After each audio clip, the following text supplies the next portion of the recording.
This episode is brought to you by Pella Northland, Mahnomen Reson Timbers, and Adaptive. So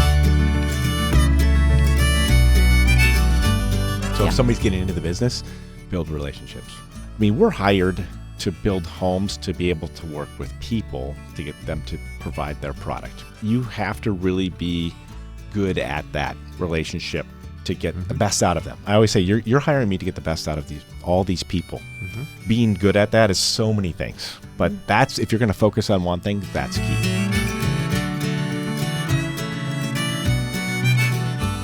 Welcome to the Curious Builder Podcast. I'm Mark Williams, your host, and today I'm joined with Rick and Amy Hendel from Hendel Homes. Thanks, guys. Thanks for having us. Yeah, Thanks for having us. It's exciting to have you guys on. I finally got you on the calendar, and here you are in person. So for those that want to watch this, you can watch it on our YouTube channel as well as Instagram, but glad you're tuning in now. So for those that don't know you, why don't you guys give us a quick, byline of who you are and what you do, and we can talk a little bit about your history. Me to go? All right. So we are a architectural builder here in the Twin Cities, Minneapolis, St. Paul, focus on high-end custom homes and remodels. Have been doing this for about 23 years. Rick got into this by complete accident. Was going to be a doctor and decided trying to get into medical school. And I said, he said, "Hey, I'm thinking about being a builder." And I said, "Yes, go for it." And I always joke, I must have been young and in love to be like, yes, be a builder. Be a builder. Don't be a doctor. Don't be a doctor. So he went for it, and someone from the very beginning gave us advice saying, start high if that's what you want to do. And so that's what we did. We started with a spec, and from there we've just continued. Really, your first house was a spec? Well, it wasn't. It was our first venture into the high end. Yeah. We did a spec, and it's quite an interesting story that we can maybe get into in the next podcast. But we were told that's what we should do, and that's what we tried, and it really taught us a lot. So we got into the business kind of by accident and not really being very naive and not really understanding what the business was all about. And so this was 2000 then? Yeah, actually 99. 99. Really. So he graduated college, and then kind of our first home was our personal home. We got married, built our home, and you did pretty much everything. Pretty much everything on the house. So that was all the trade work yourself? Yeah, I got into the trades kind of by accident in school. I was studying to be a doctor, had a crazy neurobiology class, and we could pick a partner. So I picked my partner. The guy was always working. And so kind of as a joke, I just said, we're not going to pass this class because you're always working and I'm studying by myself. So how about if I get a job with you? And he said, yeah, sure. Sounds good. Let's do it. And so I got a job as a carpenter, and I really like it. I love knowing how things go together, why they go together. And then I didn't realize this at the time, but I'm also very much a perfectionist in proportions and design. And so starting to realize that after I wasn't getting into medical school, I thought, you know what, this might be something for me. Yep. And so that's kind of how Were you taking some architectural classes at the time? Because you draw some too, right? No, yeah. We don't really draw much now. I used to, which I love that part of it. I got into it, again, very naively. I had no idea what I was doing. I spent all of my free time running around, checking out builders in town, private homes, architects, designs, searching the internet for ideas and that kind of thing, and just said, well, I got to do it myself. That's how you do this. It taught me a lot of good lessons that I can do it myself, but it's a ton of work. Yeah. And I love the building process as well, too. So I feel like I understand how things go together. I always say we solve a lot of problems. And if you can think in a 3D design sense, and then also understand, my background's in science, so also understand the science behind these buildings that are very scientific, it really went together well. And so we were able to design things, solve problems quickly, efficiently. And we had the opportunity to design things that we had no business designing, some of these 10,000, 12,000 square foot homes just in the beginning when they actually, the ideas were out there. And I remember one time just wasn't quite right, and the homeowner was like, we'll give you one more shot, but if we don't like it, we're going to have to just go to this was design at this point? Yep, yeah. Another architect or an architect. And so he stayed up late, really late. And no, I never went to bed. Never went to bed. But it turned out, and they're like, wow, this is like nothing we've ever seen. Were you hand drawing at that time, or were you using CAD? I was hand drawing, and then it would be translated into CAD through local CAD guys and architects. So, and then now we've transitioned mostly to we only work with architects. Yeah. Right. Yeah, I mean, it's very well celebrated in Minnesota. If those that are listening from here, I mean, a lot of people know your story. I love the pre-med side of it. I mean, it also adds some cachet. I don't know what it means, but it's also nice to say, like, if nothing else, it makes it seem you're smarter than you are, probably. A wood doctor. Yeah, a wood doctor. I like that. That works. And oh man, that's wow. That's wild. What were you? You were in college at the time, or how did you guys? I mean, before that, I guess I don't know. I mean, where did you guys met? I mean, you were married at this time when you were going to school to be a doctor. Is that right? We were just getting married. Yeah, engaged, and we met in college, and then got married, and from there I was consulting, IT consulting. I loved art and I loved design, so I had probably enough to have a minor in it, but parents are like, do not get an art major. Yeah. So I kept to business, and but it really was great because I had a passion for it, and if you have a passion, I think you can go as far as you want to go. So I would help out with some design in the beginning, and would do the financial side of things, would do IT consulting during the day, come home, do the books at night. Yeah. I mean, you're doing everything as a business owner to just keep moving And at forward. this point so you're in college, you built your house in college? No, when did you build that first house? Because that sounds like that was kind of a launching point to like even your passion. Like it sounds like you were excited about it. You built the house and that sort of sealed the deal. Is that the right stepping stones or no?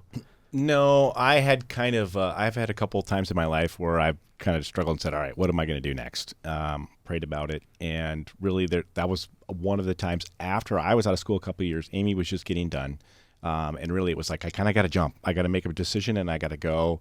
I don't really know anything about it. And I got to take a big leap of faith and jump into this business and see if I can make a go at it, which I always think is good. At some point, I didn't have a plan B. I had to make plan A work. Reminds me of I forget who it was, the conquistadors coming over, they burned the ships behind them. So the soldiers only had one way to go. That was their motivation, right? Yep. You can't go back. Right. I mean, there's some, the plan B is okay, but sometimes having only one plan and making it work. It forced me to really be intentional with making it work. Mm-hmm. And I loved it. Mm-hmm. I do love it though. That's the thing. I can do it all the time, and sometimes I don't feel like I'm even working. Right. So and we're married, and we still enjoy each other, and work together, and we probably talk about it too much. So, but we can answer that now since you've kind of gone into it. One of the things that I love about having married couples on that are both obviously together into the business is how do you manage both the business relationship and obviously your personal relationship. Yep. And we've had a few others on, and I'd be curious to hear your answer to that. We get the boxing gloves out. No. Amy would win every time. I know. No, I can speak to this. I'm very fortunate to have a wife that will work with me. I'm demanding. I'm a perfectionist. I'm a driver. So is she. But she's very good with kind of taking what I lack and filling in those gaps. And we work well with each other off of that. But you need somebody that you can, obviously somebody you can trust, but somebody that you can work with and understands how you work. You understand how they work. It's really key in this. It's a stressful business. Well, any business is stressful. When we're doing these custom homes, they're very personal to people. We've had a couple very successful people that we work for, and they're like, I can run $1 billion business and I can't even keep my budget straight on my house. And so it's stressful. And we need to be able to vent to each other, work through problems. She's been a great supporter. As you know, it's making me cry here. It's not easy. It's a very emotional business. It is, and there's a lot of stuff that we go through. We've been through some tough times too, and digging through things. And so you have to have somebody there to support you, or you don't have to. If you don't, it's going to be much more difficult, I would say. And I've been very fortunate. I even worked with Amy's mom for a while. Yeah. So it was very in much in what regards? She did a lot of our financial books and stuff for a while. So but you were like, Rick, you need to take care of my daughter. You're not putting away enough in your 401k. Yep. She was great too. Yeah, so he would have to ask her, can I afford this? To his mom or his mother-in-law. I thought that was great. Can we do this? Yeah, but it also helps too, though, when you have such a a good partner. I can always bounce things off. Sometimes you're thinking, am I going to say this right? How do I respond? How do I do this? What's our best approach? It's nice to have somebody that you implicitly trust that you can go to and say, okay, let's just hash this out. I mean, your goals are aligned, obviously, from a life standpoint and a value standpoint and your personal standpoint, but then also being able to check each other in, even in a house. Have you found, and I'd like to hear Amy's point of view on this, but just a quick question on that. Have you found that sometimes, I mean, obviously, sometimes in a situation or in a home, inevitably, at least a couple times during the build, emotions will run high. You'll have to have a sit down with a client and say, this is why, and usually you can get through it when you're honest. Do you feel like having the both of you at those meetings, if that is the case of how you do those does one person spend more time with a client than another, or do you guys usually handle the clients jointly? And if so, it seems like a tandem team. Like if I was mad, but there's both of you, like it seems like it would diffuse it. And mainly I'm just thinking like if someone had an argument with my wife and I, like my wife is very sensitive, like they'd be like, oh man, I can't yell at Mark and Melissa's here. Where does that play into the business aspect? Oh, I'd say all the time in meetings. I mean, whenever there's two of us there, and it's like Rick had mentioned, it's such an emotional process too, building homes. And so having that female side of things and being very intuitive into people, reading people, what's going on. It's not black and white. You have to read the room. I mean, there is marriage counseling that happens. I wish I had my degree in that because I would know so much more. You have your honorary degree, I would say, in building. You are a psychology major. Yes, yes. We had, I think you guys know Kate Regan from the Sitting Room. Oh, yeah. Do you know she has a psychology major? Oh, no. I can see that, though. She's great with people. Yeah. Very useful. Very useful. Welcome to your honorary degree. I will give it to you after this. Yeah. No, it is for sure. I mean, it's a lot. And I think having, more of the factual like understanding from Rick's point of view there, and then the emotional side of like, hey, I know what you're feeling, know what you're going through from my side, and just even watching the dynamic between husband and wife, you can sense right away, who's going to be making decisions financially, interiors, architecturally. So you're constantly reviewing the people, the project, the process. Mm-hmm. So. Going back to the original question, do you feel, I guess, working with your husband, I mean, is that something that you envisioned? Like, at what point did you be like, oh, this is really special, this is really unique? Or, I guess, walk us through some of the pros and cons of that. Well, it was another kind of line in the sand saying, are you going to go back to So we had our first daughter, Ava, and I had to decide, am I going to go back to consulting to pay the bills? Great job. It's like, ooh, am I going to give that up? Or am I going to, choose to be a partner, a real partner with Rick and Hendel Homes? And I remember sitting in a parking lot and really like kind of agonizing, what should I do? And I knew the answer. I knew I had to just give up consulting, just that ease of the paycheck too. But I did, and that's, I guess, another time when our business just started to it really took off. Take off. Mm-hmm. So, and those hard decisions when you have to leap, you have to go out of your comfort zone. Really, I mean, sometimes it doesn't pay off, but a lot of times it does. And I think, again, if you have that desire and passion, you're a hard worker, the grit, the endurance, and you're good at what you do. You can go really far. Mm-hmm. What were some of your early talents? I mean, Rick talked a little bit about his interest in architecture and some of that. What do you enjoy about the building process? I love the design. Mm-hmm. I mean, that to me, even as a little kid, I would go to Pareto Homes with my parents, and I would play these games where I would be sitting in the back seat of the car and driving down the street, and I would, in my head, be like, yes, no, yes, yes, no, to every house that I liked and I didn't like. So I just loved architecture from, being, 7. And I love design. I would buy magazines all the time. I would buy coffee table books. I would constantly be immersing myself. I love to travel. I think that's a great aspect to really just dive into amazing design. So when we both now love to travel and continue to be inspired by what's out there. So, but right now it's a lot of business development that I do. Some design on select projects, but I love working with interior designers and architects. It's great to just be a part of their creative genius. And I would suspect on the early side of things, you did, Rick was obviously drawing at that point, and then obviously you guys would convert to plans, engineers, and go through the technical details, I would assume. Is that right? Yep. And then I assumed in the early times you were helping with selections and that design.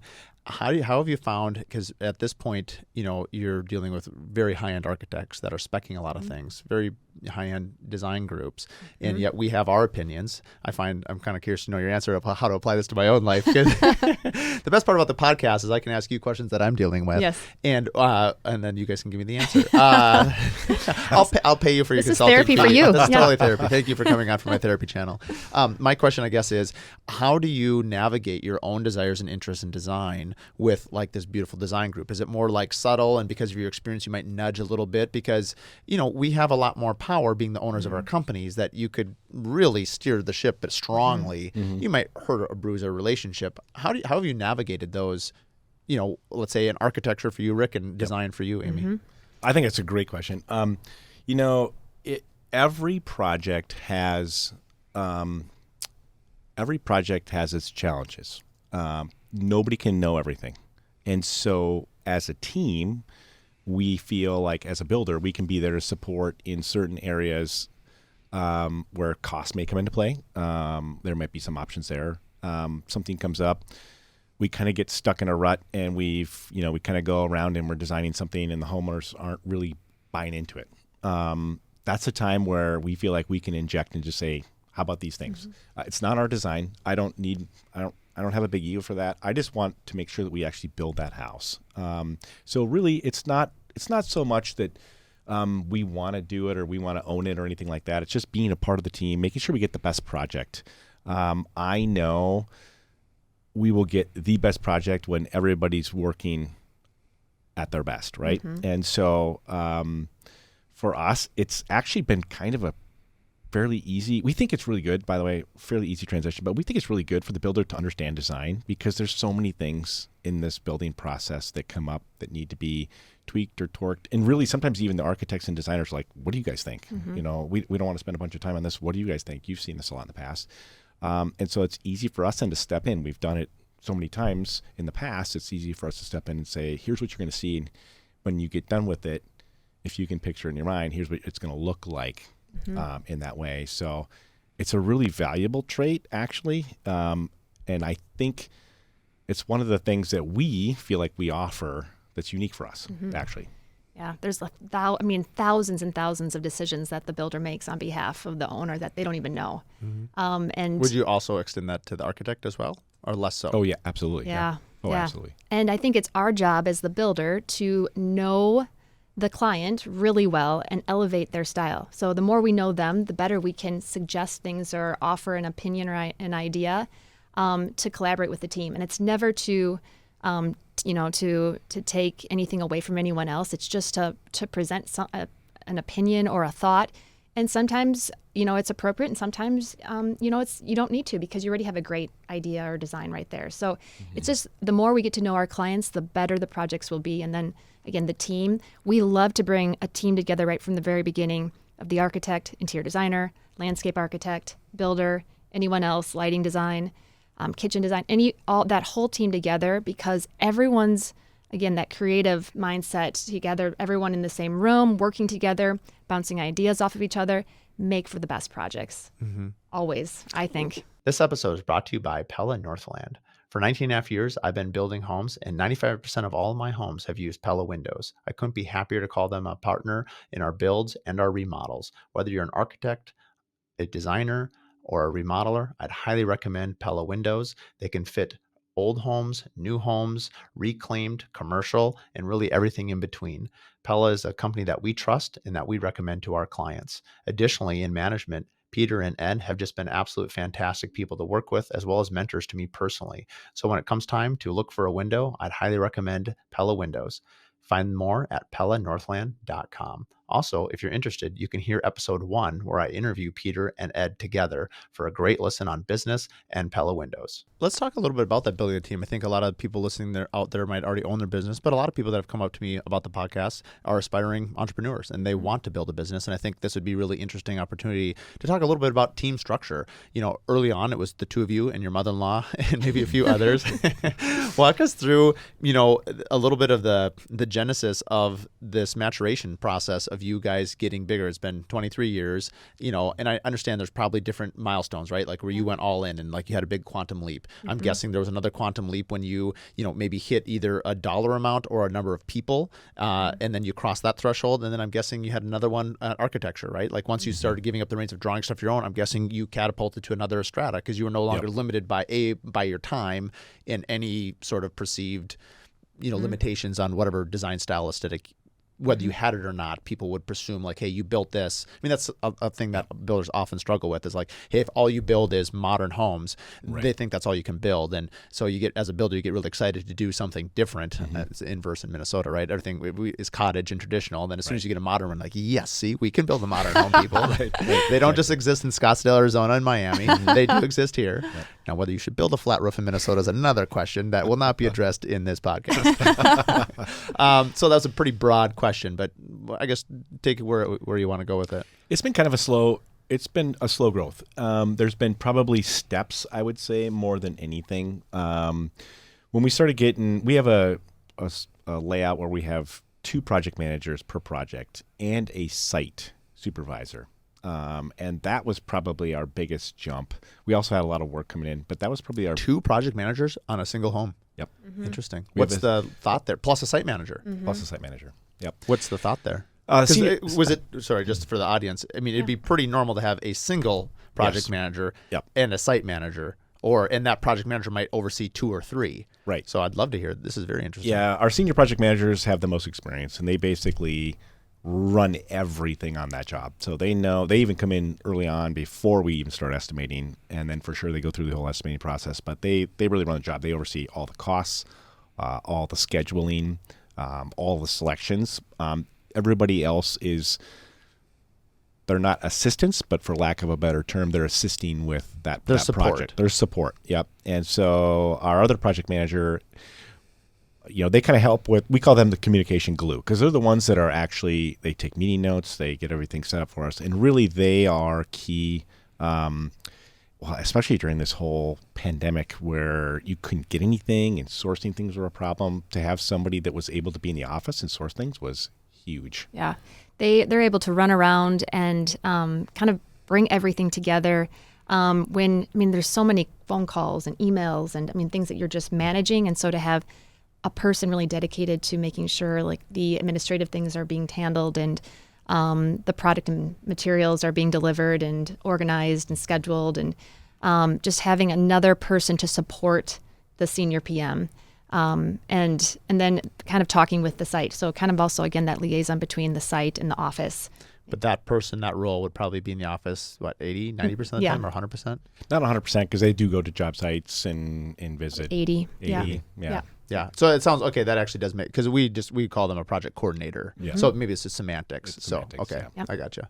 Yeah, but they're really, they know a lot, and they have a lot of years experience, and they're really supporting in all aspects, I would say, and even more so than not. But they actually are talking with clients. They have to be sophisticated enough to communicate well and understand what's going on. And so, are they handling a lot of the change order requests and a lot of the information documents and seeking it out from subcontractors, or is that project manager usually the one presenting that either through, let's say, a builder trend portal, which I know you use, or in person? Who would normally deliver that sort of information? Yeah, it's a team effort. Yeah. It kind of depends. Sometimes some stuff I would say would be driven by the senior project manager, other times the other project manager. So it really depends on the specific item that we're working on. Well, and it's nice too that they're a team, so they work on all projects together. They get to know each other. They know, so they really, the dynamics of. Because how big is maybe I should step back. How big is the total team? How many people are we talking about at Hendel Homes now? 17 right now. 17. Oh my, that's a lot. Yep. So and that now, so you get this little core nucleus of group. So that site manager, project manager, and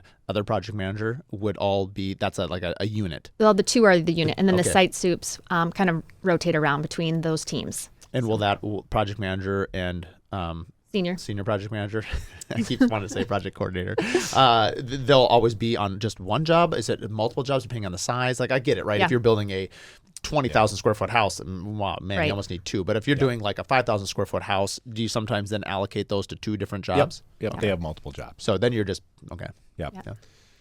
They're very good. Our senior project managers are phenomenal, so they can handle the work. And I think they're some of the best guys in town. Yeah.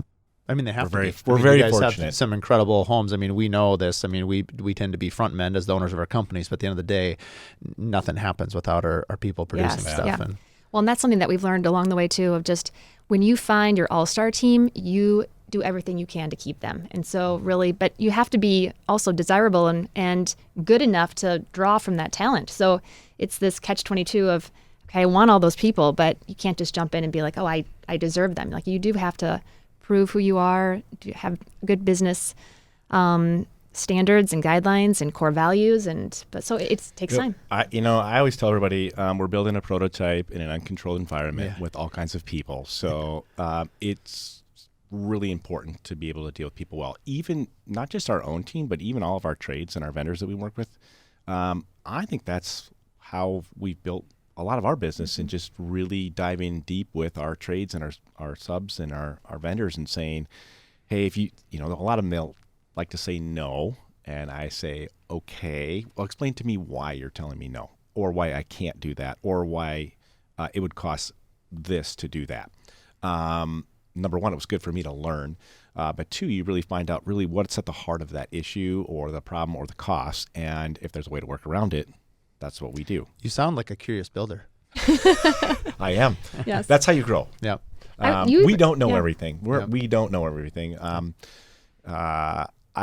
When you think that you do, You got you're in problems. trouble. Yeah. You're And in your trouble. subs are the first to tell you. And the first because to it's tell funny. I mean, you hear, obviously, we're kind of the parents in this situation, right? You hear subs talk about this sub, and you're like, I love all my children. You got to play together. And I mean, we get called into that stuff a lot. And, I think for myself, we are not as big a company, obviously, but I feel like for a long time, because a lot of the companies we work with are multi-generational families, as are we.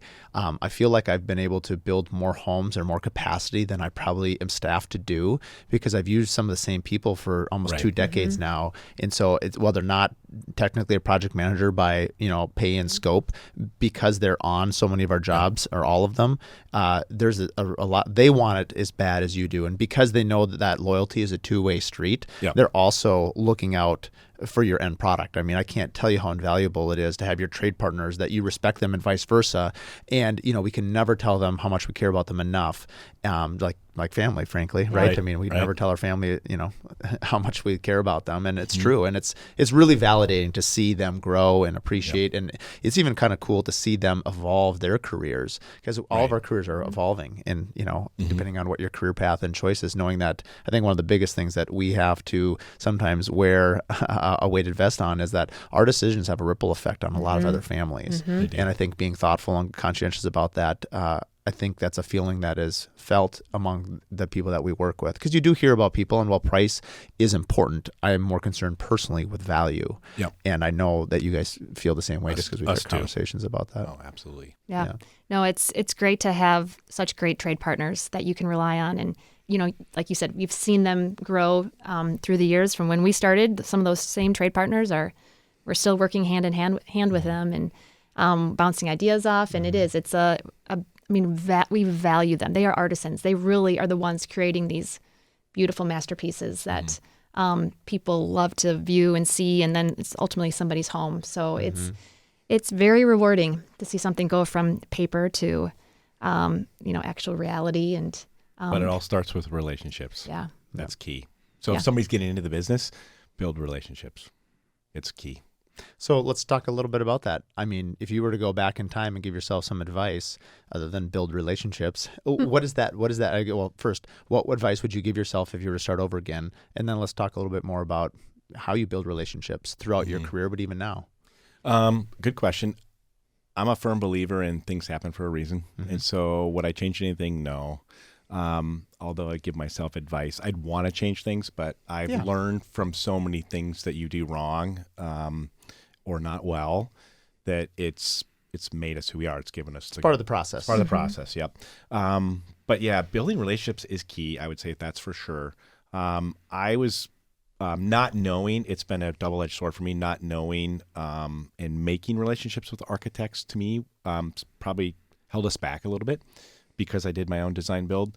It also is very helpful for us to help solve problems and work through things. And it's been very good to us too. I mean, we've designed some wonderful homes and built them, and it's been incredible. So, but I would say those types of relationships, interior designers would be another one. All of our trade partners are key. If you're going to get into it, really diving in, asking a lot of questions, being curious Well is said. key. Yeah.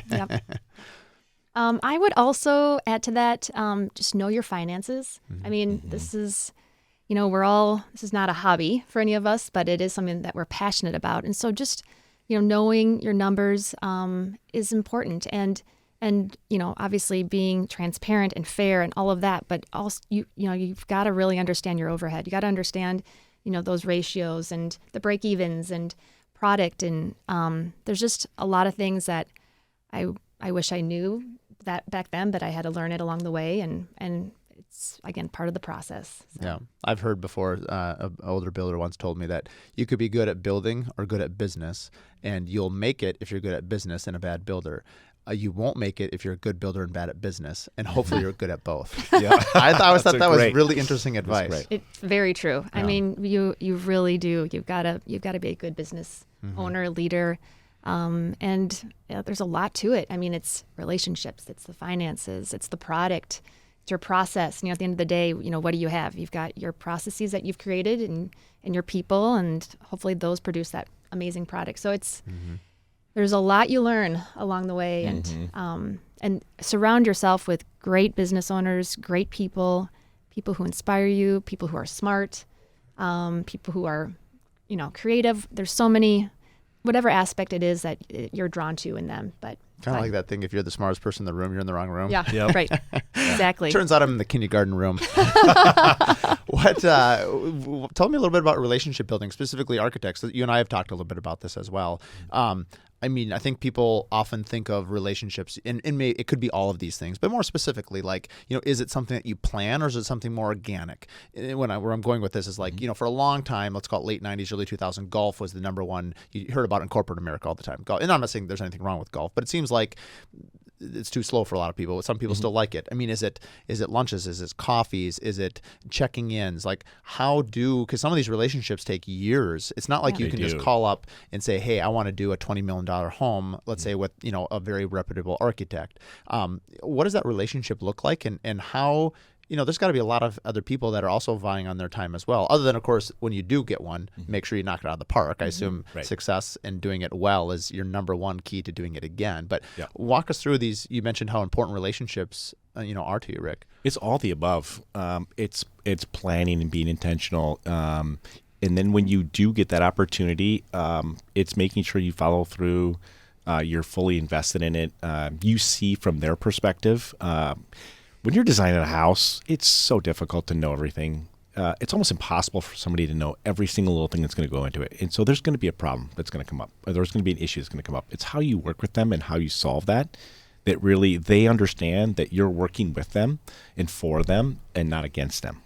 And that goes a long way for anybody, trades, architects, 100%. designers, anything. Same thing with interior designers as well, too. So they're creative people. They're trying to do their best. There's a lot of things going on. Products are changing. In the last couple of years, we've had everything change on us. You don't know if you're going to get it one day. You can order it. It may or may not show up. And so being able to pivot, being able to work through those challenges, that's all key. But introducing yourself, there's a lot of ways to do it. Sometimes it's just taking, again, a step of faith and saying, hey, you are going to design this $3 million house with us. We want to choose you, and working through that. And being able to, we're hired to build homes to be able to work with people to get them to provide their product. So you have to really be good at that relationship to get the best out of them. I always say you're hiring me to get the best out of all these people, right? For the best price. So being good at that is so many things. But if you're going to focus on one thing, that's key, I think. Yeah, I think that's good advice. Oh, what else? That was really good, Rick. Mic drop. I know, right? Unfortunately, this mic is on a It's stand. stuck. You can't drop it. You have to chuck it against the wall. So please don't do that. No, but it's the $1 million question of, like, what do you do? Like, where do you put your resources, your focus? It is definitely networking and working with people. It's first off though, you have to know what you're doing and really do it well. Like and vet yourself. Sometimes you think you're doing well, but really make sure you're playing in the right field, that you're with the right people. So if you are, then I would say persistence. Don't ever give up. Sometimes being in front of the right person at the right time is just all it is. Yep. And so if that means continually doing that, just being in front of someone, I have a whole marketing calendar of just things to remind me every month to do. Just client touches, trade touches, employees, like all these things that make us who we are and make us better. So out of curiosity, because I'll lead into my next question about time blocking, because I'm always interested. Any business owner can relate to time blocking, or at least lack thereof, or doing it more. And is that like a calendar, like, hey, do these 8 things, or do you have them scheduled on specific days? I'm always really interested in how people manage their calendars. So no, I have it per month, and they're just general things that I have like for that month. And so some in the beginning, if I know I need to do it right away, they'll be right in the beginning and kind of for the first week, second week, third week, and fourth week. And so I break them out that way. But it's more of a monthly, and then it's like a cyclical cycle. So the next year it's the same calendar, and I keep adding things to them or taking things off. But it's a way for me just to, again, like that checklist, like when we go on vacation, that packing list. Yeah, sure. Sunglasses. It's right. How did I forget that? But you do. And I know, like in sales, like following up with people, I feel like builders are behind in this. Not that you can't, but CRM, right? Yeah. I mean, how do you manage all your leads and contacts? Do you use a CRM system to do that? We do. And actually, I was looking at a new one called Hotspot that I'm very. HubSpot? Yeah, HubSpot. Oh, funny. Yeah. I use that, but I don't use it nearly to what it's. Well, I know that's so robust, and you can geek out on that. But I'm looking at that. But we do have a CRM program. I like it, but we have an assistant that I hired who does a lot with me and marketing and just the office, who is invaluable. And so having someone who really thinks like you and can help you, like basically duplicate your work and having your hands be in multiple places. So just following up on that, and I want to talk a little bit about time blocking, but how you had mentioned before about really knowing your numbers, and now you just mentioned this assistant. How do you know, for those listening, and even for myself, when is the right time to hire? Because that person allows you to have more capacity. Do you hire when you have the money coming in, like you can sustain that, but also knowing that you could maybe not hire that person and then go get it? How have you guys navigated that? It's a tricky question. It's a very tricky question. Unfortunately, in business, we still do a lot of things on a gut feel. Yeah. Right. We know there's a certain amount of leads that are there. We know about the quality that they're going to be. We understand what we have. Are you rating them? What do you mean by about the quality? That's the gut. Like, hey, it is. I think the Johnsons are pretty close. They're holding off on interest rates, but I think in the next 6 months, that kind of stuff. Right. Yep. We don't have a very specific system. We're working on that. No, I'm just kidding. No, we don't have a very specific system, but it's understanding that at certain points too, when we know we have the work, we go out. That's a little bit more challenging because then you have to get the work done. But it's a little bit of both. Yeah, and we do have like a queue that we put in all of our. Our queue, we have definitely metrics and spreadsheets that really lay out. All of our site soups, all of their work, our senior PMs, all of their work, so we can see for the next however many years. Your backlog flow, basically. We actually even know what they're going to produce every month. Yeah. So we forecast it out. But as far as hiring assistants, those are a little more challenging. And we've probably been always leaning towards getting the work first and then hiring to keep up. That's how I've done it, right? It's I think on a lot of ideas, you mentioned you may jump before the pool's filled, but when it comes to hiring people, mainly because we're also conscientious, like we mentioned before, of hiring somebody. The last thing I want to do is hire someone exactly and let someone go. We actually had to do that in the last year. We hired someone. We probably were a year late hiring somebody, and then when I hired them, the things were starting to slow down, and then we had that wasn't the right fit, and it was time for them to go. And that was my first person I'd ever had to let go in 18 years. I've never had to let somebody go before like that. And it's not enjoyable. It's never enjoyable, ever, anytime. I know any of those situations are never. That's why and like you said, there's hundreds of families that you're really supporting, even with trade partners. And so, it's a lot of stress at points in our business. You're holding a lot and you're trying to make good decisions. It's nice we have each other to bounce ideas off of, which I would say, just looking at We're part of different builder groups, but seeing people trying to manage this by themselves versus a partner, it is so nice to just have someone who trusts. And we even, with our senior PMs, we have a leadership team that is great because we can go to those guys and say, hey, what do you think? Oh, within your team. Mm-hmm. Yeah, I've heard that as the team gets bigger. I guess we'll go back in a minute, but walk me through a little bit of time blocking since I asked the question. Do you guys time block? I mean, your day, does it tend to be, how do you guys manage that? And on top of that, let's say, just because I'm going back to the husband and wife thing, I'm interested. So an email is addressed to Amy and Rick. Who answers it? The first person, like quick to draw? Or like how do you guys navigate who answers? Good question. This episode is brought to you by Menomin Reson Timbers. Based out of Hugo, Minnesota, this talented family-owned business goes all around the country, taking down barns, reclaimed beams, and then repurposing them and putting that American spirit back into your homes, your commercial projects, your bars, your pubs.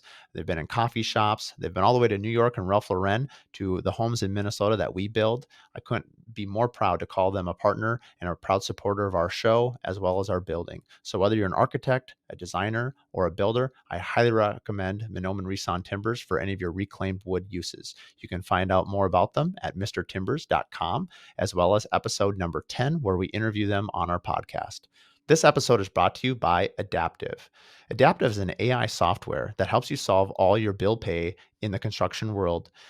In construction, bill pay is quite messy. You get every single one of your subcontractors submitting different types of bills, different formats. This AI technology is able to take all that information, help you auto code it so that the days of endless hours of coding it into your software and into QuickBooks is now done much, much faster. Additionally, they're working on software that will help you with the draw process. So whether you're submitting it to a title company for payment or a client, with a click of a button, you can now initiate draws as well as tracking your lien waivers. It's been an absolute game changer for us.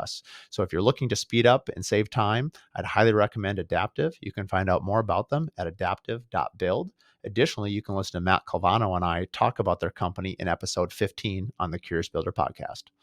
Mostly Amy answers first. It's just my administrative side. I don't probably time block as well. I have, again, a gut feel on what's hot that day, what needs to be addressed and talked about. And so I'm more of I get up, I understand what I need to do that day. I do leave gaps. I try to leave gaps in my day where I can attend to things that come up and questions that need to be answered. And just things that we have to do. So I'm not as good at it as you probably are. Yeah, I mean, I do schedule some time throughout the day where I have I'm not checking email. I'm just going to focus on these projects. I'm not even looking because I won't get anything done if I do. Right. And I mean, I do, and I try every week to really focus on certain parts of the financials and making sure I'm knowing what's going on. And so you'll have, as an example, if I may, like Tuesdays at 10 o'clock, you'll have 1 hour financials, and that's a reoccurring thing. I mean, something like that. Yeah. And we'll meet. We try and meet, once a week for sure. Monday afternoon just to check in and say, hey, what's going on for the week. Wednesday mornings, we do have, our senior leadership team meeting in the morning. I have reminders on my calendar for things that I need to look at, whether it happens at that time or maybe 2 hours later. Sure. But I think that we're always being kind of pushed to be on some sort of timeline to keep things going and get things done. You hear about this loss, and it seems like maybe Rick has this more figured out than I do, because you hear about this. Are you working in this business, or are you working on the business? Do you feel like, me looking on to you, it seems like you're working on the business, which is, I think, a good place for leadership to be. Is that statement true? And if so, if you could put a percentage to that. And then secondly, how long where in your career were you able to make that switch to be like, man, I need to get out of the weeds, as you often hear in business, and like work on the business and the higher level stuff? Because that's really where you bring a lot of the value. Yep. It's a great question. I would say it changes, and here's why. There's things that we realize that we could be doing much better, and then we dive in, and you can say you want to do whatever, but you really need to then get in the weeds and get it done. And sometimes we're in the weeds and we're getting it done, and that's just that needs to happen. We did a tour house where we really had to kind of step it up. We added a lot of stuff right at the end, and we had a short amount of time to get it done, so I lived at the site. That's just what had to happen that time. But then you back out and say, this is what we need to do for the business. Here's the direction we want to go. It's a little bit of both, and you kind of have to read it. And that's part of what I think as a business owner, you got to be good at trying to recognize those times where this is a time where I dig in. Just because I'm the owner and I'm supposed to be thinking big and doing big things, there's times where I got to go sweep floors and I need to just get in and get it done. And it's just going to get done, and it's going to get done kind of at all costs. Yep. And so it's being able to read that and understand that I think really helps. Plus, I think it's just a good example for our team, for everybody in our team and how important they are. Plus, it's our trades. If they see you as the owner out there doing something, they're like, if he's going to do it, then I better do it. Yep. Right. So I think it's just being a good example and doing all that and being able to do both, but recognize when you're more valuable, your best use of your time is to focus on big picture things and kind of guide and direct and see what's important. We have a business coach that we work with, and he always says to us, he's like, there's going to be all kinds of shiny things that come into your life. He's like, not all of them are good. Yeah. And so we have to take those too and say, as a business, do we want to chase that or not? Is that something that we should be good at or not? And why? And so once you have all your stuff set up, you have your metrics that you can go to. We do cash flow, all those things now. It releases you from the stress of, do I have this in order? Can I pay that bill? Is that ready to go? Do we get this invoice out? All those little minor things that need to be done, but they're stressful. They can add stress if they're not getting done. And once those get in line, it then allows you to step back, make good decisions on big things, go dive deep, get into the weeds, do all those things. And that's why I'm not so time blocked necessarily, because I know we're still growing. We're not perfect. I'm still working in the business as much as I'm working on the business. And I'm still okay with that because we're not where I ultimately want to be. So when will that change? I'm not sure yet, but I think you're always becoming. You're always becoming, yeah. You're never really there, and if you are, then there's an issue. Then you're getting outdated. That was evolving, right? You're ever changing, ever evolving. Right. Yeah. Right. If you want to be the best, it takes a lot of effort, and so it's a challenge, and it's something that you're always striving to get better at. But so you said that you want to be the best. So currently we are talking with the reigning Builder of the Year from Minnesota, 2-time Builder of the Year. Better see an ad about that, by the way. I like that. And which is a great honor. And so tell us a little bit about, Amy and I are in a few housing committees together, one being awards. And this is not, for those listening, not a self-award. This is an actual award. We didn't create it ourselves. Although Amy and I have threatened management that if they don't come up with an award for the Artisan Tour, Amy and I are going to, I've actually contacted an award company to come up with something ridiculously large and ridiculous. I haven't run it by you yet. I'm the chair this year, so I will make sure that we get this done. For those listening, the Parade of Homes is celebrating their 75th year coming up, which is an incredible. You talked about it as a little girl. I remember as a little kid going to all these Parade Homes. It's really an incredible thing that Minnesota Housing First has done, for the state of Minnesota. It was the first in the country. And the Artisan Home Tour is the jewel of the parade, meaning it's the highest done. Mm-hmm.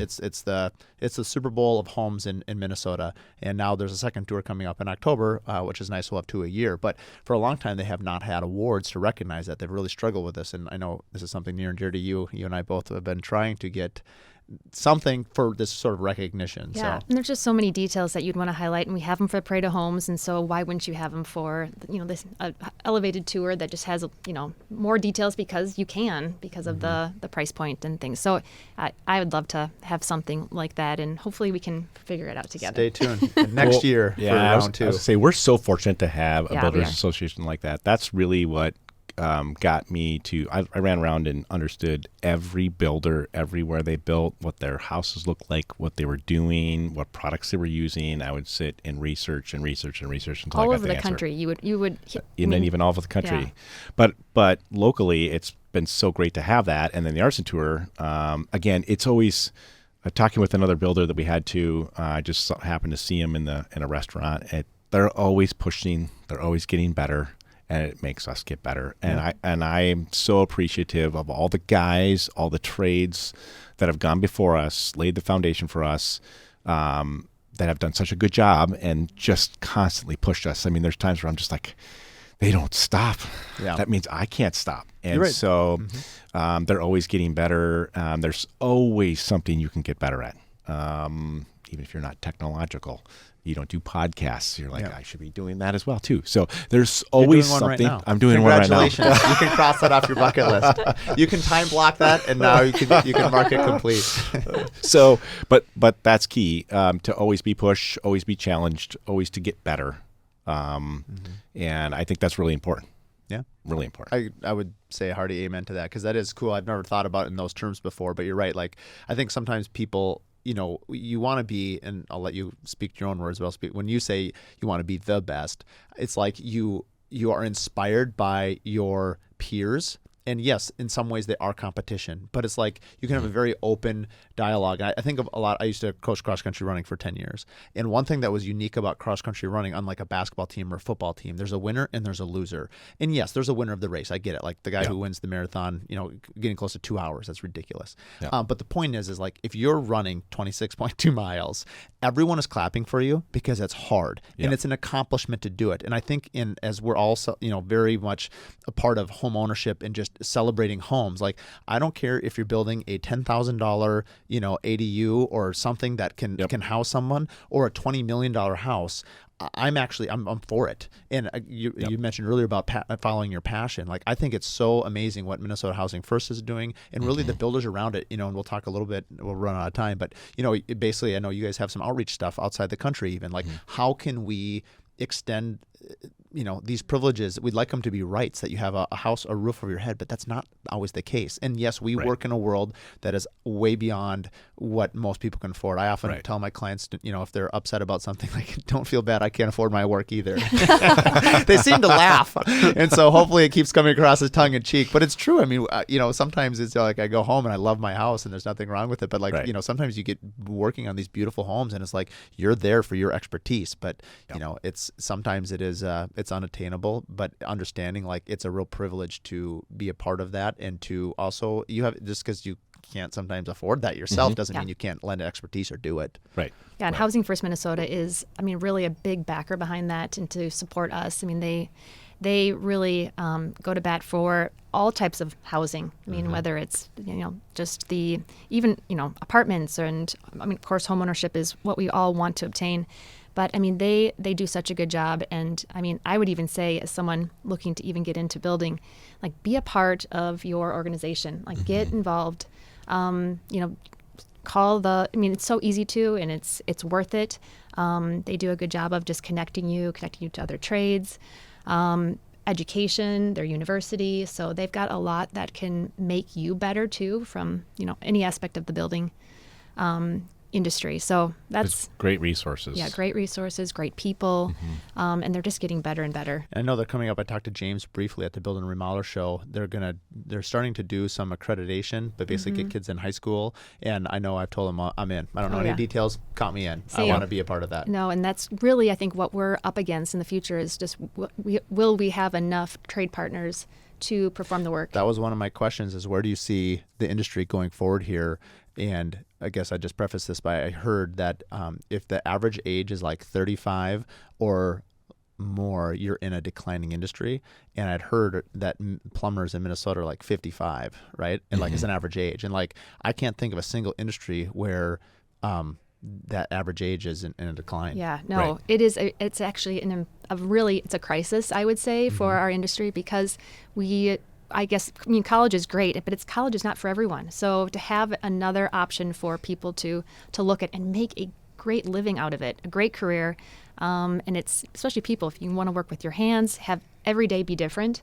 It's fun. I think HVAC or electrician. I think if I've encouraged other, guys out framing, and they're like, well, maybe in framing school too, but like, it's like, man, look into, we call them tinners, look into I think HVAC is going to be a massive place technology wise. There's so much to be had there. Absolutely. Yeah. Absolutely. Yeah. I know, it's kind of another good business endeavor. Like, let's just own a lot of different trade. Two questions as we sort of wrap up. One is, we mentioned the Builder 20, and this has only recently come on my radar. And how many years have you guys been in a Builder 20 now? 3 or 4? 3, I think. Only. And for those listening, maybe just describe what a Builder 20 is.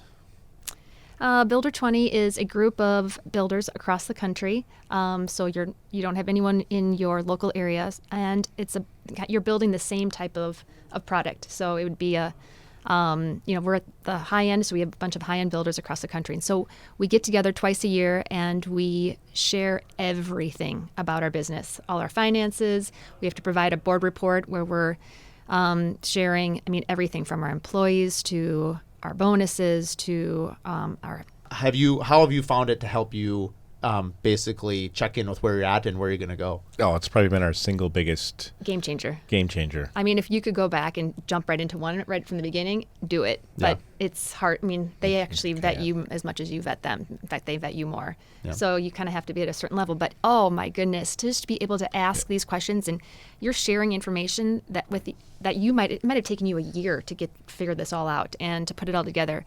And you're sharing this with them, but they're sharing the same stuff with you that has taken them a year or longer to create, and to the process, and to vet it, and to make it right. And just even with our Builder 20 group is really big into finances, so they really want to make sure you're going to be in this for the long haul. You're a healthy company, and there's been multiple transitions with companies where they're selling their companies and transitioning into the new ones, and the new guys are in the group now with the old guys. Oh, that'd be really cool. That'd be a fascinating point of view. How cool is it for that new person to have access to all that new knowledge in that transition? Right. And it's just good we talk, there's all kinds of issues get brought up. You get to hear their perspective, their ideas, how they solve things, how they go through things. It's just been, it's literally like the best of the best coach, the best of the best, and the best coach you could have, because you have 20 some coaches in the room. Mm-hmm. Yeah, and you're all sharing a life experience. I found I'm signed up for a Builder 20, but I'm not in one. But I got a sneak peek at what it looks like, and I was like, oh man, it feels very cathartic as well, because it's like you end up developing these relationships. You're dealing with an issue, and there's friendships obviously we have in Minnesota that we can do some of that as well with certain personalities. You feel more open, but ultimately you can call them at any point in time and not feel like you're intruding on them. You can be like, hey, Bob, I got a question for you, and vice versa. They're going to call you back. Yep, exactly. Yeah, it's like a band of brothers. Yep, it is. Just got a call today from one of our Builder 20 partners in Naples, and he was looking to possibly go to Builder 20 QuickBooks and that transition. And I'm like, oh, I've done that. Yep. I'll plug month end. Yep. They're a great option for you. And so it's just good to talk through that and to have the knowledge that you can tap into at a moment's notice and receive it. Yeah. So. In closing here, we'll just do a few rapid fires. Favorite quote? Oh, favorite quote. I got to think about that. I don't know if one comes to mind. That's a good question, though. And I love quotes like that. Oh, I have one. Okay. The moment you compare, you lose. I love that. Because someone is always smarter than you, prettier than you, has more money, whatever. So don't compare. The moment you compare, you lose. That's why Rick stopped comparing you. That's right. I didn't want to lose her. That's why he married you. Yeah. It's like, can't compare. She's amazing. Favorite book? You guys have a favorite book? We're just getting into traction. We're going to be getting into traction, possibly. I've read it. That's a great book. I love books. I love anything that's business. I'm reading one right now, Mother and Son. I highly recommend it if you have a son, or just even for men. But it's just how a woman should treat their sons with respect, and how that is so important to them and growing up. And not necessarily, it's love too, but it's really that respect and honor, and how we're proud of them and those words and how to speak to them. So great book. I like that. I just started Traction, actually. I listen to a lot of my books on Audible. I'm constantly crushing books while I'm running or doing whatever. Yep. And it got to be so many action items. I'm like, I can't listen to this on a podcast. I had to buy the book. You have to buy that one. I'm going to have to make notes on this thing because it's intense. And I would even take, we are looking into an integrator. Actually, I have a meeting on Friday with one to come to our office. Let me know what you think of it. Because that's basically, they take the Traction protocol, right? Yeah. Yeah. Yep. And so I think, again, all these little steps, but it comes at a time in your business when you're ready for that. And were we ready for that? 5 years ago? No, we weren't. But I think now we are, and having a good team to walk us through that. But I'll cease the rapid fire because I forgot one question that now it's coming back that I really want to ask. Where do you see where do you see yourself going? You mentioned you want to be the best. What is the best for Hendel Homes? Like, where do you see the future, of your company? Doing what we're doing.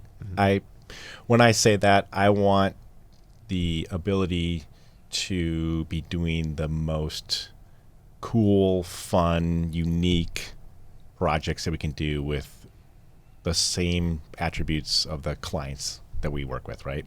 So that to be the best is hard to define, but it's something that we will never stop striving for. And even maybe not even here in just Minnesota too, we go even further. Have you guys explored that at all? I know that's been kind of a hot topic with traveling and consulting, and I've even thought about it, like, the podcast has kind of led me to believe, well, like, obviously you can talk to people anywhere. I prefer all of our interviews to be in person, but then I was thinking about in builder, and I know there are other builders, just like architects, it's pretty common. I know in Minnesota, we have some incredible architects, and a lot of their work is out of the state. And a builder that I've heard of, I don't know him personally, I guess is now consulting. So it's like an architect and builder and I'm curious because I've always said, well, I'm limited by my team, right? But ultimately, can you take that experience and that team building idea without having like a staff set up and like, to me, it's always we pick these cool places like, okay, I want to be in Jackson Hole because I love to ski, or I want to be in, Hawaii or whatever you were. And there's a great need. The question is, how can we use our expertise and our team building ability to do that? If we would love to look into it and travel. Right now we have kids, so we can't. You'll probably hopefully always have kids. We do at home, I should say. Wait, is there a plan that you're kick them off the boat, swim to shore? Yeah, actually, they need to go off on their own at some point. But no, we're and you have consulted with projects out of state, and from Washington to Florida to to Colorado. And so our goal is to do maybe more of that, but still be very focused in Minnesota. So we don't ever want to let that go. Well, and it's hard when it's a tangible object that you're building, and it takes people, and so to create these teams of all these subs that it's taken you a while to get the best of the best and figure that out. So, but maybe there's a different approach to it what does that look like as we continue to do this? And this wasn't our grandfather's or father's company. So, we are in it for the long haul and we love it. I think that's, I would say just, will we ever be done? Right? The question, when I don't. Have the kids expressed any interest? Because you have teenager daughters, right? Daughter and a son. Yep. 18 and 16. So, yes and no. Bit. Yeah. They're definitely interested. They're super creative, so I could see them taking that the passion side of it and smart. And so, but you know what? If we don't push it because we want them to 100%. Really know it. You gotta really want it. Yeah. And love it. Yeah. I know. Would you do this again if you knew how much work it was to start up your own business? And I thought last year it was funny, and I think when we won Builder of the Year, Mark Williams Custom Homes did, and that following year ended up being one of the most difficult years I've ever had in business. And Rick, I can remember calling you, and you're like, when you won Builder of the Year several years prior, you're like, we had the same experience. You patted me on the shoulder. You're like, welcome to the big leagues. It's not as much fun as you thought, huh? Yeah. Right. And so when you won this year, why don't you tell the audience, what did I send you? A bottle. You sent me a bottle of whiskey. Yep, and I said, I'm sorry you won Builder of the Year. I hope your year's better than mine. Anyway, all tongue-in-cheek aside, it's not easy. We obviously on Instagram and on our websites, of course, you're portraying your best self, right? Yeah. Obviously, you want to be perceived as a very viable, and we are, but it's difficult. It's really messy, and it's hard, and luckily we love it, for good or for bad. It's we're in this because we love it. I know, and really we are working with people, and this is one of their most valuable assets. Yep. Very emotional. They're creating, this is their one shot, they think, at that moment at least, that they're putting everything into this, and they want it to be perfect when there's so many options. And as soon as I hear the P word, though, I usually hit time out and say, explain to what P is. There's no such thing as perfection. No. Now we're getting to the comparison and failure line of yours. I'm going to start quoting Amy Hendel. Well, where can our listeners find you guys? On your social handles? Yes, all our social handles, Instagram, Hendel Homes, Facebook, Twitter, LinkedIn. Is Rick on TikTok yet? We're on. Well, we are. Hendel is. Yeah. He hasn't made his Grammy appearance yet. But have your kids do it for you. They're probably better at it anyway. Oh yeah, Ava does help me all the time. Ava, where's this? Where can I find this? Mom, we'll have everything in the show notes. I can't thank you guys enough for coming on. It was a real pleasure. I mean, I've known you guys for years, but it's always kind of fun when you get this 1 hour, together. So for those listening, please check out Hendel.com and check them out. HendelHomes.com. Sorry, Hendel Homes. We'll edit that one out maybe. Check them out at HendelHomes.com, and actually check them out at Mark D. Williams Custom Homes. I'm looking at my producer. Yeah, we probably will have to edit that one out too. Thanks again for coming on, guys. It was nice to have you. Thank you. It was Thank you great. for having us. This was awesome. See ya.